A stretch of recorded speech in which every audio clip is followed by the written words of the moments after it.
Olá, tudo bem com você?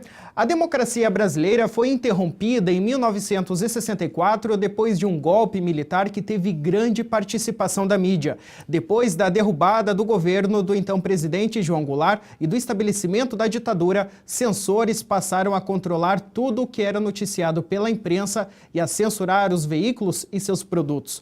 Um dos casos mais conhecidos foi o fim da TV Excelsior, que foi fechada pelo governo naquele regime militar. A explicação para esse caso parece bastante clara. Se era o governo quem dava a concessão para uma emissora trabalhar, tal emissora, pelo menos naquela época, deveria andar alinhada aos governantes. Caso contrário, seria fechada. Talvez o motivo do cancelamento da Excelsior tenha sido este. Já já nós vamos saber. A relação do regime militar com a mídia é o tema do Voz de hoje. Fique com a gente, o nosso bate-papo só está começando.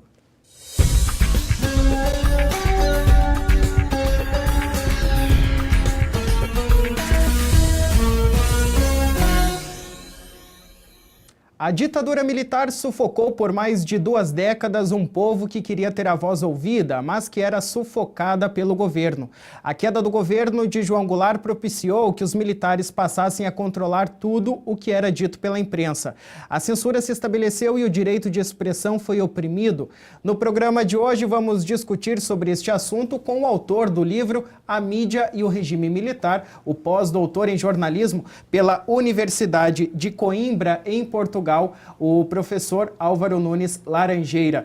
Tudo bem, professor? Muito bom dia. Primeiramente, agradeço o convite, para falar sobre uma temática pela qual eu tenho muito apreço, digamos, e que nos 2 últimos anos me dediquei a estudar profundamente sobre isso. Professor, a gente que agradece a sua presença. Bom, como o senhor disse, já adiantou há 2 anos atrás, aí o senhor vem se dedicando mais a esse tema. Já provavelmente tinha um conhecimento, mas para escrever o livro, foi pesquisar a fundo. Eu gostaria que o senhor começasse então explicando para a gente como é que nasceu esse regime militar, por que se pensou nele, por que ele foi instituído? Bom, esse é um tema, por exemplo, que ele se postou para a própria mídia no ano passado, porque a imprensa ela vive muito daquelas datas que são referências, então, na história, são datas históricas, efemérides.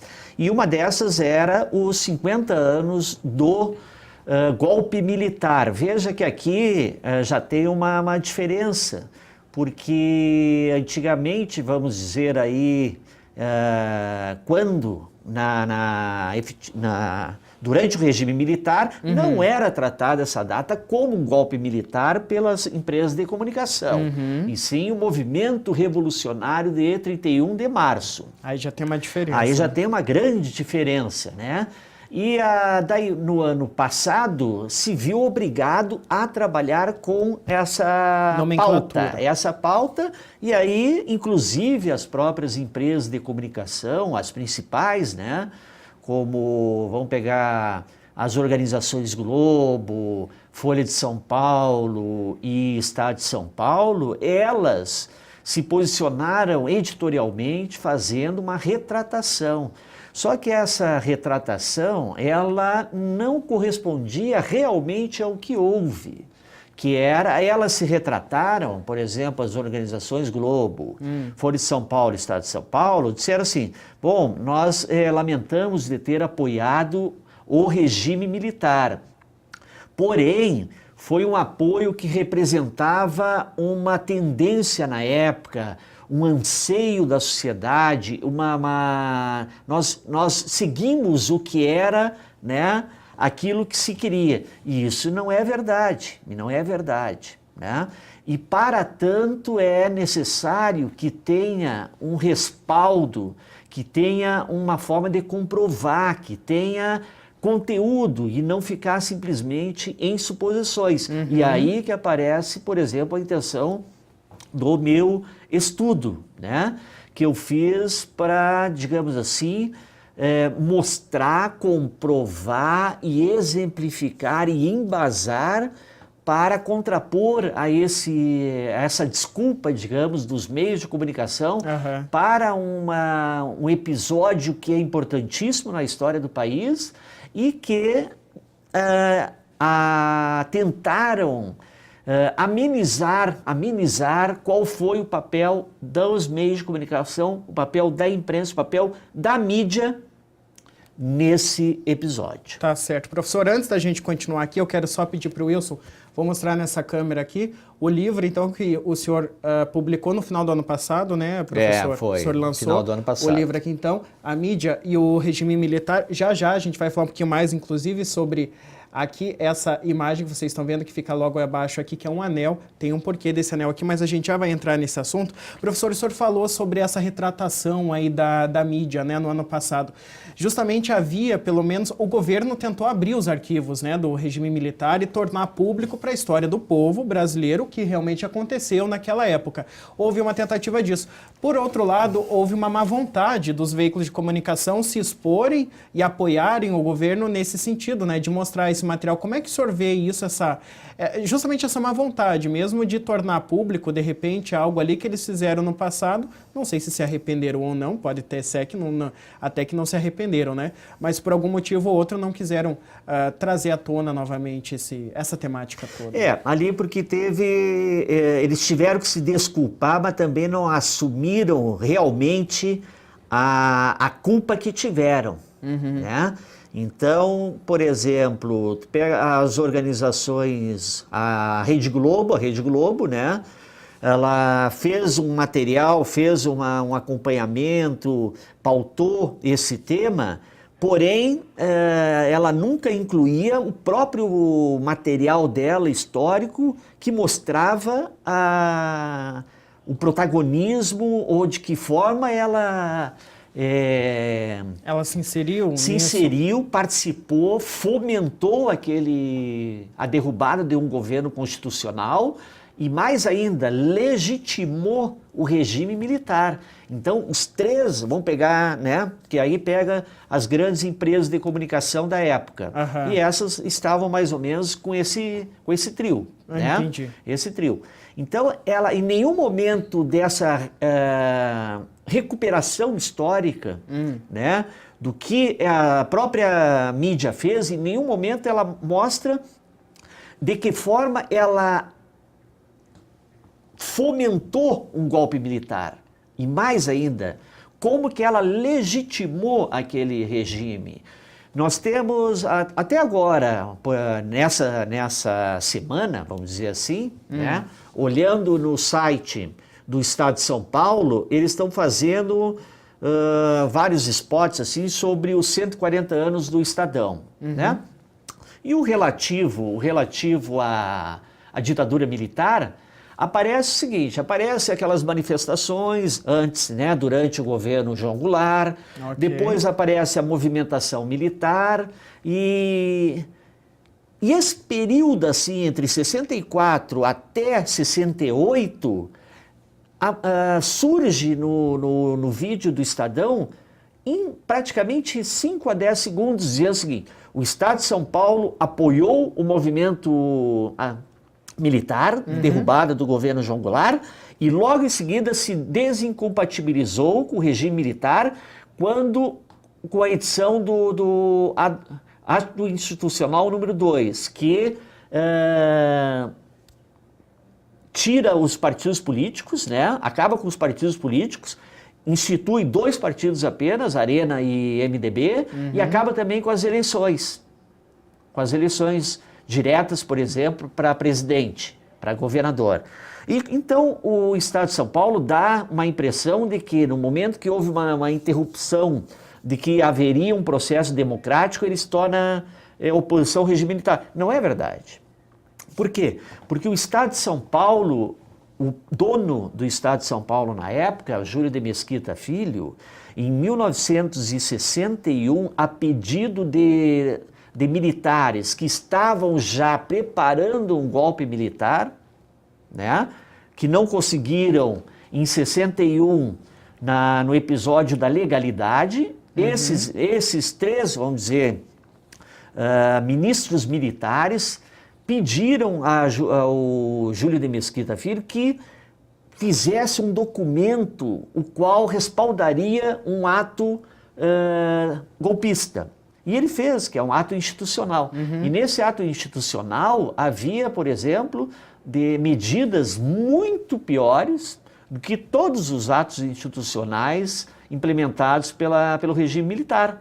Pelo regime militar. Então há uma incoerência de fazer esse tipo de coisa. Da mesma forma, a Rede Globo e a Folha de São Paulo, né? A mesma forma. Porque, por exemplo, uma Folha de São Paulo, ela nunca, nesse período aí de fazer a cadeia especial, 50 anos do golpe militar, né? A Folha de São Paulo sempre tratou como um movimento revolucionário, né? Só vai, digamos assim, tomar como golpe militar em 84, porque daí já estava terminando o regime militar. Sim, já estava no final. Então eles tinham que se adequar àquele momento.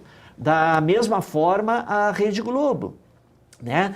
Tanto a Folha de São Paulo quanto a Rede Globo não colocaram nos seus estudos, né, nos seus cadernos especiais, suplementos, quanto que elas se beneficiaram com esse regime. Com isso. E quanto ajudaram também, né, professor? Ajudaram muito. Professor Laranjeira, perdão, eu vou te pedir licença um minutinho só para a gente fazer um rápido intervalo comercial. A gente já estourou o tempo desse bloco, mas daqui a pouquinho a gente volta falando mais aí sobre o regime militar, o golpe militar aqui no Brasil. Não saia daí.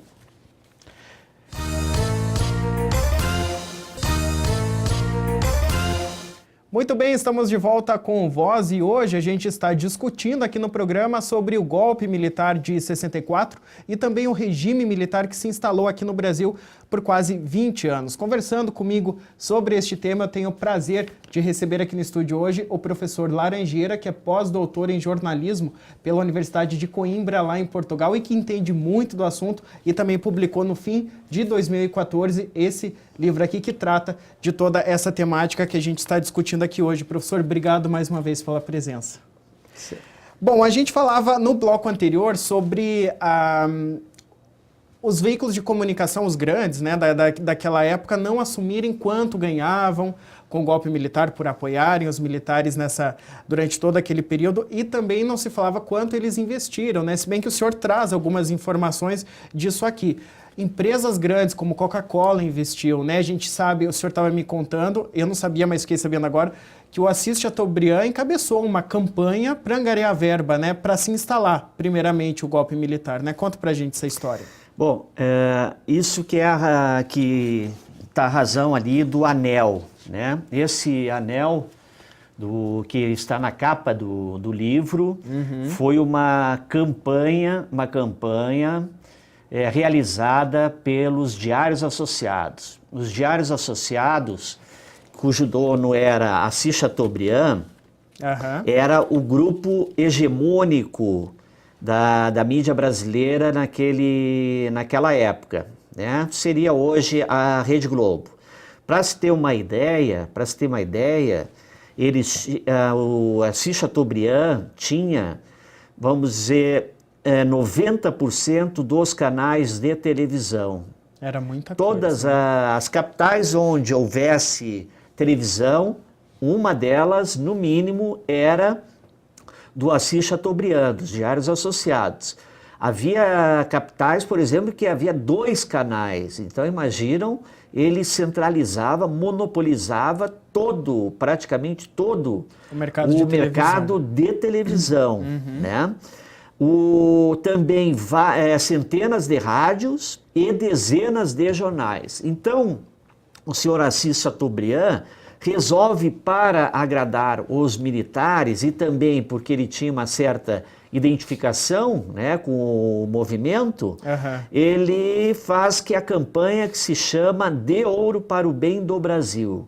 O que era essa campanha? Era uma campanha que foi implementada no dia 13 de maio de 1964, portanto um mês depois do golpe, com uma data simbólica da libertação, né, da abolição da escravatura, em que as pessoas que colaborassem com objeto de valor objeto de valor, elas receberiam em troca esse anel simbólico. Anel simbólico que tinha ou era em cobre, ou bronze, ou em um material mais, provavelmente, latão, né? E isso aí mobilizou... que era distribuído de acordo com o valor que era de acordo com o valor que a pessoa doava, né? E isso aí, ele não apenas com as pessoas, mas também as empresas. Mobilizou todo o empresariado, o grande empresariado brasileiro, que estava, digamos assim, ou precisava fazer, né, uma forma, apresentar uma forma que estava apoiando o regime militar, né? Ou então que amenizasse, digamos assim, que não ficasse como um inimigo da ditadura militar. Um exemplo foi o grupo Votorantim, né? Porque havia, por exemplo, na parte... Algumas pessoas da direção, quer dizer, elas tinham uma relação próxima com o governo João Goulart. Então, o Grupo Votorantim, ele doou 10 milhões em dinheiro, 10 milhões de cruzeiros, né? 10 milhões de cruzeiros. A mídia, ou a própria Arena, né? E os que depois formaram a Arena e disseram, pô, mas foi muito pouco essa doação, porque durante o governo de João Goulart, o grupo colaborou com mais recursos. Então havia essa cobrança, né? Havia uma cobrança. A Coca-Cola, por exemplo, deu que era uma garrafa com 740 né, gramas de ouro. Isso, correspondia ao e que era... Então, foi uma forma de o empresariado mostrar que estava, né, respaldando esse governo. E também isso aí é uma prova da legitimação que a imprensa, que a mídia fez do regime militar. E que ela, por exemplo, agora no ano passado, tentava esconder, tentava amenizar isso, né? Só que a história ela é cruel, ela não tem como ser... Ela pode ser, digamos, acobertada, pode ser desvelada por um certo período. Agora, se houver um estudo, se houver um trabalho, né, de buscar mesmo, se consegue comprovar, se consegue revelar aquilo que muitas vezes tenta ser escondido. Agora, professor, até com relação a isso, na abertura do programa eu falei sobre o fechamento da TV Excelsior. Como eu disse ali, os especialistas, historiadores da área falam que se você, naquela época, de fato, o teu órgão de comunicação não caminhasse de acordo com as diretrizes do governo, ele era fechado. No caso dessa televisão, foi por conta disso, o senhor acredita? De acordo com o seu conhecimento, eles fecharam porque não acordavam com o governo, porque não faziam aquilo que era determinado a eles? Foi exatamente isso. Veja que a TV Excelsior, a Panam, né, que era uma empresa aérea, elas eram propriedades de um grupo empresarial, que Wallace, que tinha uma afinidade com o trabalhismo. Então já vem desde, por exemplo, em 1961, quando em agosto de 61 o Jânio Quadros renuncia, inesperadamente renuncia, quem era constitucionalmente o vice-presidente era João Goulart. E João Goulart, as Forças Armadas, a elite das Forças Armadas, não queria que ele tomasse posse, assumisse. Por quê? Porque ele era identificado com o trabalhismo getulista. Getulista. E justamente nessa data, o João Goulart estava viajando no Extremo Oriente. Estava entre Singapura e China. Estava viajando com a Pan. Acontece que ele retorna, há toda uma tentativa, por exemplo, dos militares, né, dos chefes militares, que ele não assuma, quase que deram golpe, Então, o empresariado que apoiava o João Goulart ficou marcado. Quando ocorre o movimento de 1º de abril, quando ocorre o golpe militar, imediatamente, por exemplo, essas empresas, por exemplo, a TV Excelsior, né, que na programação ela era mais, digamos assim, não neutra, mas mais sensata, mais verdadeira, né, é cortado a TV Excelsior. É cortada a TV Excelsior e vai perder a concessão. Da mesma forma, por exemplo, o jornal Última Hora de Samuel Weiner, que era uma cadeia de jornais pelo Brasil, né? Havia inclusive aqui em Curitiba. Esses jornais, o Última Hora, eles são fechados nas respectivas cidades. Sim. E em algumas, por exemplo, São Paulo, ele é comprado pela Folha de São Paulo a preço de banana. A Folha de São Paulo, por exemplo, adquiriu uma Última Hora por um preço irrisório. A Folha de São Paulo adquiriu o Notícias Populares, que era um jornal criado pela UDN para fazer frente à própria Última Hora, né? Um jornal popular. Quando dá o golpe militar, ele perde sentido de manter aquele jornal. Sim. Certo? Porque não tem mais a quem se opor. Ele é vendido à Folha de São Paulo também por um preço de mínimo. Banana, né? Preço mínimo. Até, inclusive, a Folha de São Paulo quase que tem um canal que era da concessão da TV Excelsior.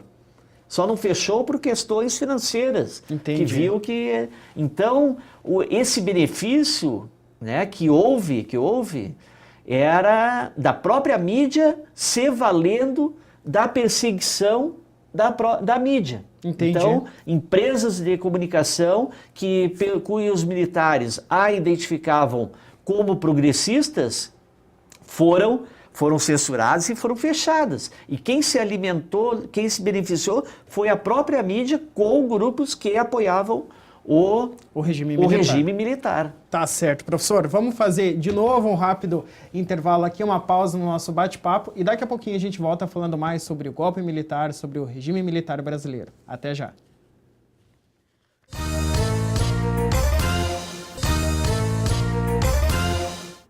Muito bem, estamos de volta com o Voz e hoje a gente está discutindo aqui no programa sobre a ditadura militar. Quase 20 anos, aí um pouco mais de 20 anos na verdade, de pessoas sendo oprimidas, não podendo falar ou agir da maneira como bem entendiam. Conversando comigo sobre este tema, eu tenho o prazer de receber aqui no estúdio o professor Álvaro Laranjeira, que é pós-doutor em jornalismo, né, professor, pela Universidade de Coimbra, lá em Portugal. Muito obrigado mais uma vez pela presença aqui com a gente. Certo, eu que agradeço de poder expor, né, esse trabalho e esse assunto que continua, por exemplo, agora, 2015, temos 30 anos do início, né, da devolução, digamos, do poder pelos militares aos civis. Que ali esse momento é outro que serve para falarmos a respeito do assunto. Veja que em 64, quando houve o golpe, um ano depois, em 1965, os jornais esses, né, que sobreviveram ao movimento, né, de 1º de abril, 31 de março e 1º de abril, eles faziam suplementos, nesses suplementos especiais ou matérias especiais a respeito de um ano de governo militar, governo Castelo Branco, todos eles tratavam como a revolução. Todos eles tratavam como um movimento democrático. Todos eles consideravam aquele regime militar constitucional. E isso também continuou em 1974, com os suplementos dos 10 anos de regime militar. Só que em 1984, então, quando o regime militar já estava completamente desgastado, não havia como ele dar uma continuidade àquilo. Então, os militares se viram obrigados, né, a passar o poder aos civis, e aí que se chama a transição democrática, né? Nesse mesmo ano, então, 1984, os suplementos especiais já têm uma nova abordagem. Eles esquecem que apoiaram aquele regime e qualificam o período, digamos, de 21 anos que vai ser do regime militar como ditadura, como opressivo. Então, é uma coisa que dá uma dimensão do que, né, da maneira como a mídia trabalhou, né, esse período aí que é o do regime militar. Tá certo. Professor, o senhor fala na apresentação do seu livro, que eu vou mostrar aqui de novo para vocês, a mídia e o regime militar, que na apresentação dele, que o comportamento da imprensa hoje, por exemplo, nos movimentos que nós vimos que ocorreram aí em 2013, né, que começaram nas suas cidades, nas capitais, principalmente com relação ao valor da passagem de ônibus, e daí cada cidade pegou suas particularidades para protestar também contra os governos, cada qual da sua cidade, do seu estado, que o comportamento da imprensa na cobertura desses fatos recentes tem a ver com da maneira como houve na época da ditadura, né? Ou seja, assim, há uma certa correlação, né, a esses casos aí. O porquê que o senhor diz isso? Isso é importante para ter uma compreensão, né? Porquê da postura, porquê da forma contemporânea com que a mídia, por exemplo, aborda movimentos sociais, movimentos populares, manifestações, né? Desde essas do ano retrasado, do ano passado, como até agora, por exemplo, greves, né? Greve de ônibus, greve bancária, essa coisa. Sempre ali, e isso é interessante porque é um tema tanto atual quanto que tem um retrospecto. Claro. Todas essas abordagens, não há uma única abordagem midiática das grandes empresas, por exemplo, sob o ponto de vista do trabalhador, sob o ponto de vista do empregado. Nós tivemos agora aqui em Curitiba a greve dos ônibus, isso, certo? Então, a cobertura recente pela maior empresa de comunicação do Estado, toda ela foi culpando, por exemplo, que havia uma briga, digamos, um desentendimento no repasse de recursos entre ou da prefeitura ou parte do Estado. Agora, nunca nas matérias aparecia o quê? A responsabilidade do empresário, a responsabilidade do cartel que detém o transporte público coletivo de Curitiba. Quer dizer, uma empresa... houve uma greve por causa de atraso de salário.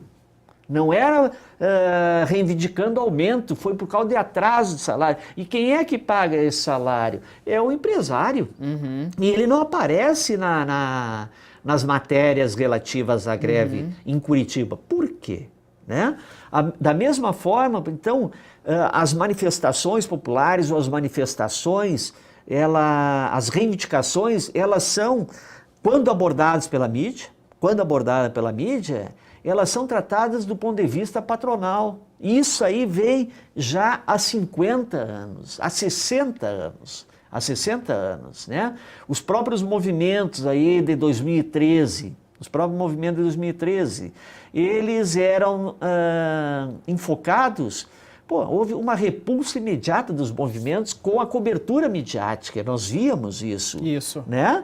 Ficou bem claro. Por quê? Porque o histórico da imprensa é tratar a manifestação como algo depreciativo. Depreciativo por quê? Porque ela incorporou uma visão de mundo que é a visão de mundo elitista, uma visão de mundo sistêmica.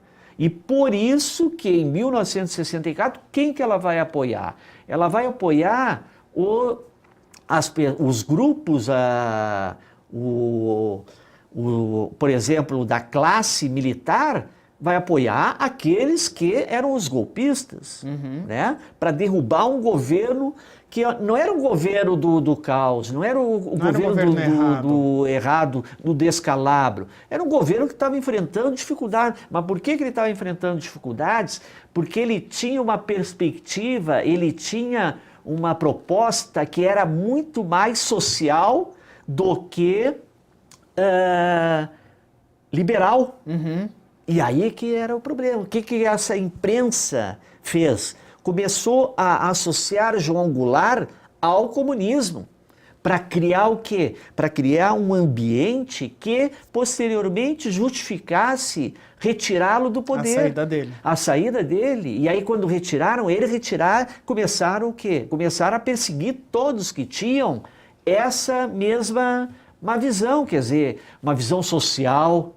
Então, lá em 64, uma visão social era tida como uma visão comunista, né?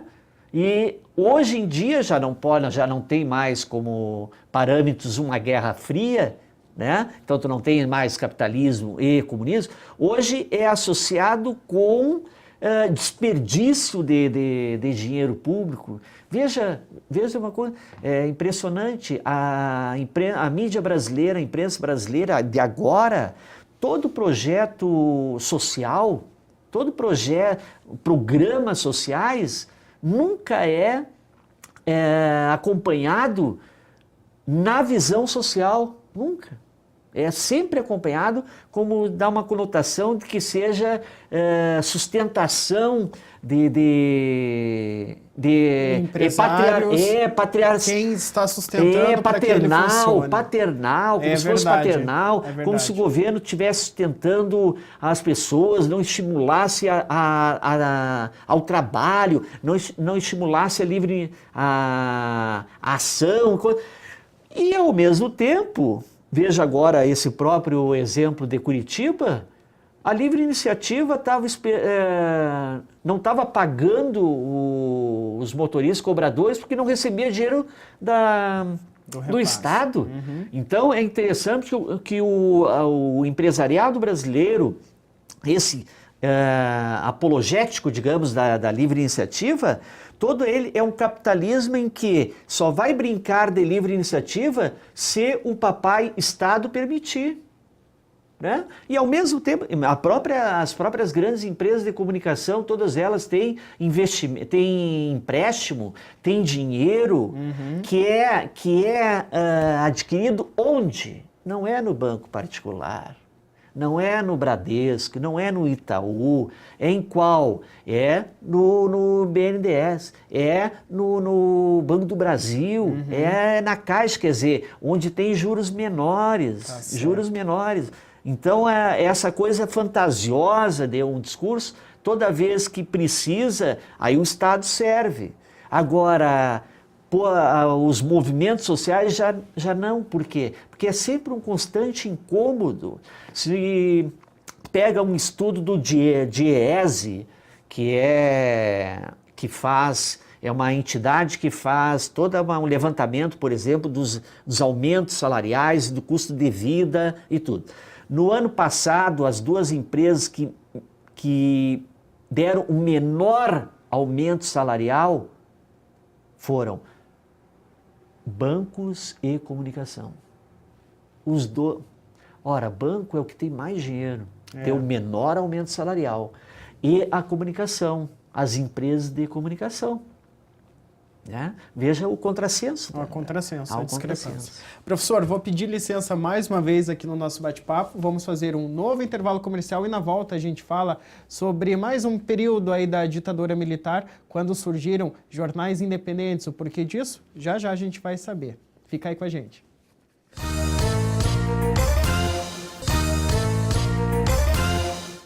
Ok, estamos de volta com o Voz e hoje discutindo sobre o golpe militar de 64 aqui no Brasil e também o regime militar que se instalou aqui no país a partir de então e durou aí pouco mais de 20 anos. Conversando comigo sobre este tema, eu tenho o prazer de receber aqui o professor Laranjeira, que é pós-doutor em jornalismo pela Universidade de Coimbra, em Portugal. Professor, de novo, mais uma vez, obrigado pela presença. Bom, a gente sabe, sempre quando se ouve falar da ditadura militar, a primeira coisa que vem à cabeça é a censura, né?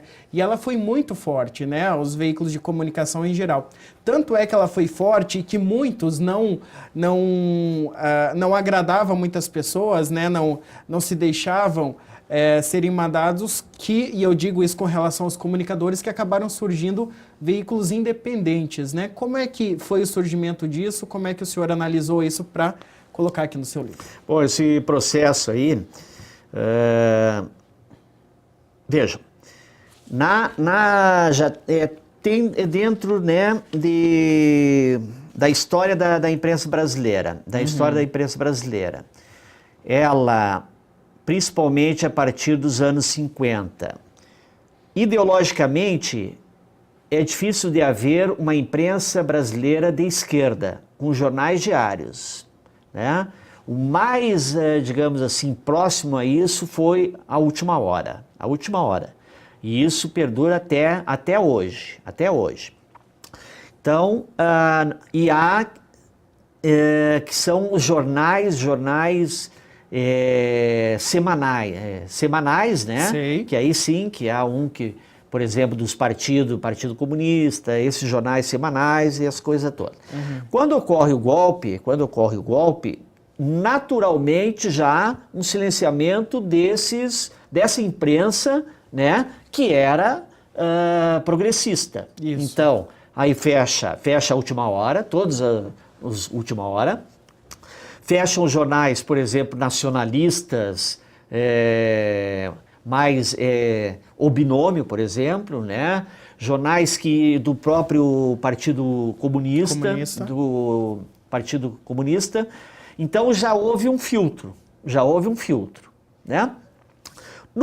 A imprensa que teve a permissão, né, de continuar, ela se identificava com esse movimento. Por quê?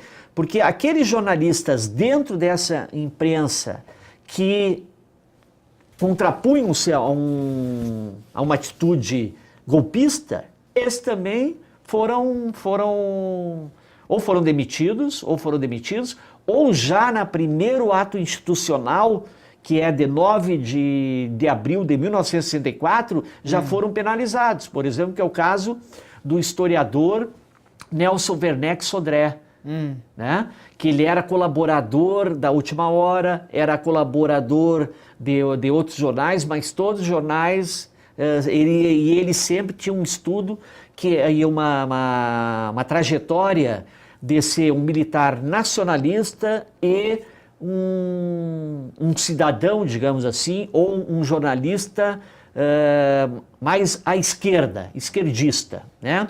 Afinado, por exemplo, com um ideário socialista. Tá. Então esses aí já foram escanteados, já foram demitidos, já tiraram do mercado, né? O que acontece? Acontece que, então, o governo militar ele não precisou, no seu início, perseguir, porque não havia quem perseguir, certo? O que houve foi, e aí sim, logo em seguida, um jornal apenas, que era o Correio da Manhã, se decepciona com aquilo que havia apoiado, né? Com aquilo que havia sustentado, com aquilo que havia embasado. E aí sim começa a se tornar uma empresa a ser cuidadosamente acompanhada pelo regime militar. E aí nós temos vários episódios, né, em que em que jornalista é chamado para depor, né, com o próprio diretor, o dono da empresa é cobrado por dívidas que normalmente as empresas de comunicação alinhadas com o regime militar não eram cobradas, né? E a pressão vai acontecer Porque em 68 tem o ato institucional número 5, por causa que, então, ali sim entra em conflito com outras empresas de comunicação, né? Mas, ao mesmo tempo, havia esses jornalistas que não compactuavam com esse regime, criavam outras instâncias de manifestação. E aí vem a imprensa alternativa. E essa imprensa alternativa, veja, essa imprensa alternativa é que vai divulgar as torturas. Essa imprensa alternativa é que vai divulgar dados àqueles que não apareciam na grande mídia, no jornalismo convencional, né? Ou questionando o tal do milagre econômico, ou mostrando que havia superfaturamento em determinadas obras, por exemplo, Itaipu, Transamazônica, né? Havia uma corrupção que não era noticiada, né? Tanto é que o próprio um embaixador, que era o José Jobim, em 1979, quando ele fala durante uma cerimônia no Palácio do Planalto que ele escreveria um livro contando toda a corrupção que houve em Itaipu, 1 semana, 2 semanas depois ele aparece morto, suicidado. Certo? Então, essas informações, elas vinham ao conhecimento público por essa imprensa alternativa. Por quê? Porque a imprensa convencional ainda estava tratando quem se opusesse ao regime militar como terrorista e guerrilheiro, né? Então, bandido, e aceitando todas as versões oficiais como verdadeiras. Nos casos, por exemplo, vamos pegar Vladimir Herzog, né, que era um jornalista da TV Cultura, trabalhava na TV Cultura, era diretor da parte de jornalismo da TV Cultura, era ideologicamente de esquerda, né? Ele era um comunista, certo? Então, ele é morto e é torturado. Ele é convocado pelo 2º Exército para ir no DOPS, vai e nunca mais volta. É morto. Aparece qual é a versão do 2º Exército? Que ele se matou. Se matou como? Vamos dizer, se enforcou na cela. Né? Se enforcou com um barbante. Aí inventaram uma corda, aquela coisa toda. A Folha de São Paulo, no ano, né, aí tem um inquérito policial militar feito pelo Exército, 2º Exército. A Folha de São Paulo transcreve exatamente o mesmo laudo, no caso, que foi passado pelos militares. E não questiona nenhum ponto. Nenhum ponto. Então, para ver essa distinção, daí a importância desta imprensa alternativa. Então, essa imprensa alternativa se constituiu de pessoas que não tinham como trabalhar no mercado convencional ou naquele veículo ela não podia se expressar da maneira que queria, não pela censura militar, mas pela censura da própria empresa. Isso mesmo. Da própria empresa. Então, são eventuais jornalistas que têm uma visão crítica a respeito do período que trabalham em grandes jornais. Logicamente que isso aí vai mudar quando? Vai mudar quando, por pressão social, né, já se vê que não, tem que acabar com esse período, tem que voltar à eleição direta, tem que haver distensão, tem que haver a lei, tem que haver anistia, tem que ter outra compreensão das pessoas. Regime militar não é regime democrático, né? Então isso aí vai pressionando, e aí os grandes jornais começam o quê? Começam a mudar a sua posição. Aí uma Folha de São Paulo vai se tornar mais liberal, uma Folha de São Paulo vai se tornar mais crítica, para criar a sua imagem que temos até hoje. Tá certo. Professor, de novo mais uma pausa para a gente poder ir para o nosso último bloco. Venha o intervalo comercial, mas fique com a gente que na volta a gente continua falando sobre o regime militar brasileiro. Até já.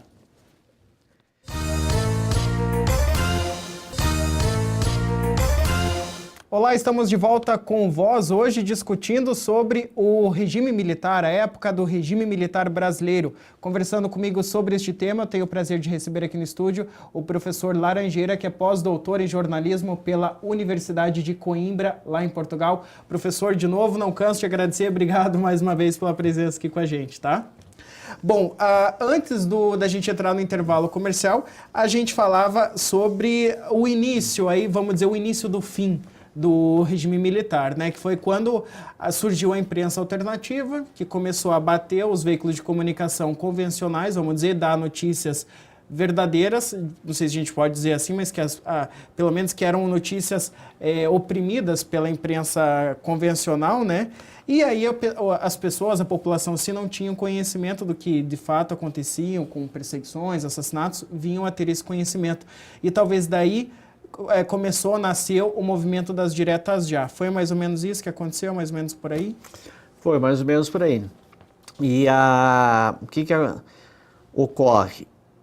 Naturalmente, lógico que a imprensa, ela se acha, né, como um espelho da sociedade. Uhum.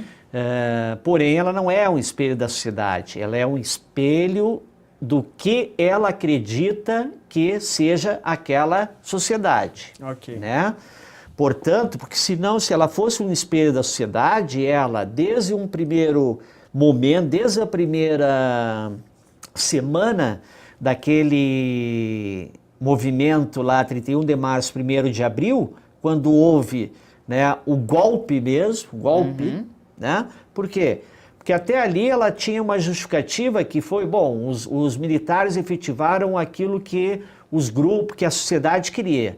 Porém, os militares vão entregar o poder novamente às instituições democráticas, promover eleições, e não houve, né? Primeiro, já imediatamente teve um ato institucional, dia 9 de abril, caçando cento e tantas pessoas, Uhum. né? Então já se vê o teor autoritário daquilo que queria se instalar. Okay. Portanto, se essa imprensa, ela se achava como um espelho de uma sociedade democrática, uma sociedade liberal ou aberta, né? Ali já mostrava que não era esse caso. Uhum. O que aconteceu, então, a própria uma classe média que deixou de viver naquela ilusão de que todo aquele dinheiro que era contraído como empréstimo por intermédio do Fundo Monetário Internacional ou por outros bancos, toda aquela que dava uma sustentação para importação de bens, para criar uma infraestrutura de grandes obras gigantescas como Transamazônica, como Itaipu, né? como usina nuclear. Então, isso aí estava sustentando um mercado, só que era uma coisa ilusória. Uhum. Ilusória porque havia uma hora que seria cobrado. E isso já ocorre em 73, né? Quando toda essa economia que era basicamente sustentada por, vamos dizer, petróleo, né? Transporte, tudo isso aí com os árabes triplicando, quadruplicando o preço do petróleo, o país vai cair na realidade.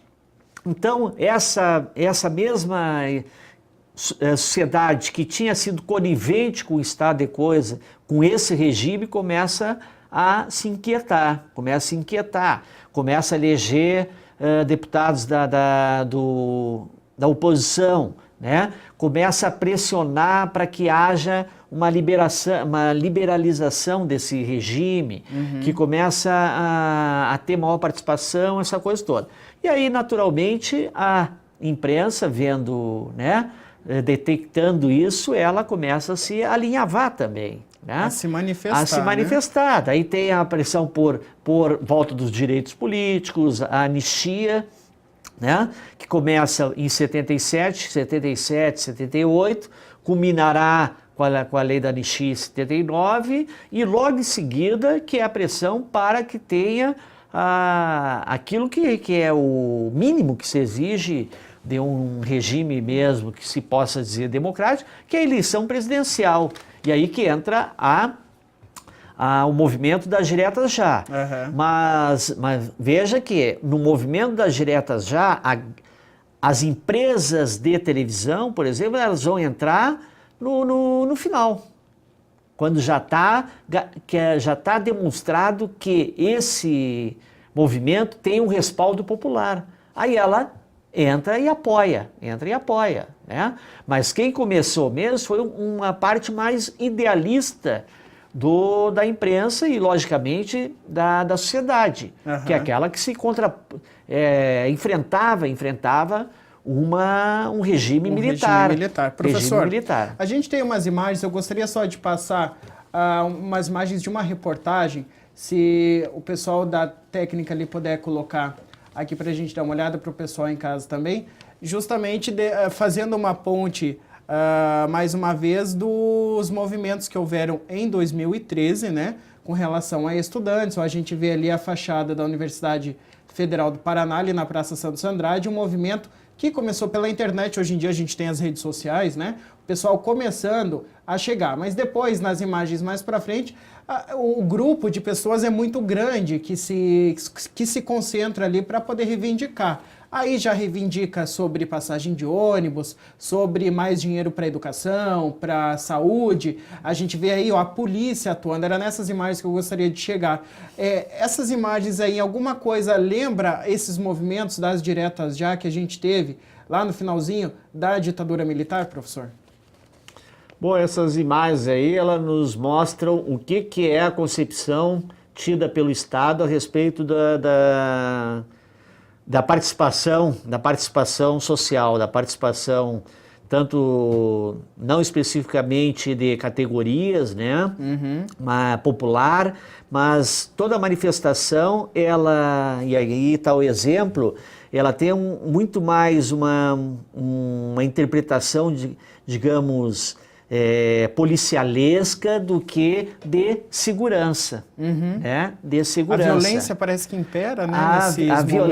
O entendimento de manifestação ainda é o mesmo que tínhamos lá, vamos dizer, também lá no regime militar, que é casa de polícia, mais ou menos assim. E que é uma ideia que acompanha todos os movimentos operários do século XVIII, XIX, né? Que é uma questão ideológica, de classe, quer dizer, entender toda a greve, toda a manifestação operária, uma manifestação de trabalhador como algo meio criminoso a esse sistema, né? E é isso que aconteceu. E junto só dessas imagens aí, nós podemos ver nas outras, extensiva a televisão, a extensiva cobertura da mídia, né? Lá no Rio de Janeiro, quando houve detenções, vamos dizer, 80 detenções, 100 detenções, por causa de quebra-quebra, de enfrentamento com a polícia, aparecia o retrato das pessoas presas em 3x4, da mesma forma que houve no regime militar, quando era considerado, tinha as fotos dos terroristas, as fotos de guerrilheiros à procura, né? Era um ônibus cheio de presos, quer dizer, dando o histórico da pessoa.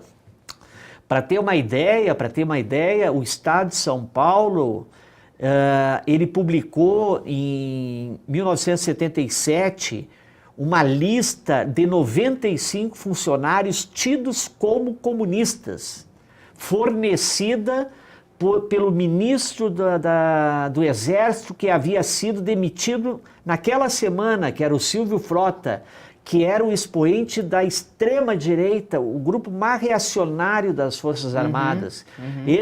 Então, o Silvio Frota tinha uma lista de 95 pessoas, funcionárias públicas, consideradas pelo grupo dele como comunistas, e um jornal publica essa lista. Imagina a consequência disso na vida das pessoas. Né? A mesma forma aconteceu aqui, nessas manifestações, por exemplo, das prisões lá no Rio de Janeiro, em 2013, apareceu o teu retrato 3x4, aparecer o teu nome na lista de pessoas detidas, aparecia de professores, aparecia de jornalistas, aparecia de várias profissões. Né?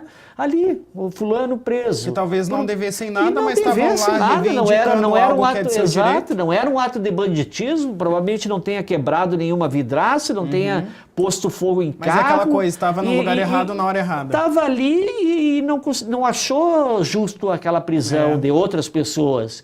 E aí já foi defender, já foi justo, já estava. Foi o que aconteceu, por exemplo, anteontem aqui em Curitiba, né, que numa ação policial para determinado, por causa no carnaval, por exemplo, quem estava junto e quem não estava já entrou. Foi no domingo. Já entrou, já recebeu bala de borracha. Isso mesmo. Já, né? Então, são bem aquelas imagens que a gente viu, mais ou menos aquelas imagens, mas de outra forma. Então, isso aí, quer dizer, representa uma concepção que as forças de segurança têm. E que também ela aparece na concepção que a mídia tem de um movimento. Professor, obrigado mais uma vez aí pelos elogios também, pela presença. E para você que está em casa, eu deixo também o nosso muito obrigado pela audiência e até o próximo Voz.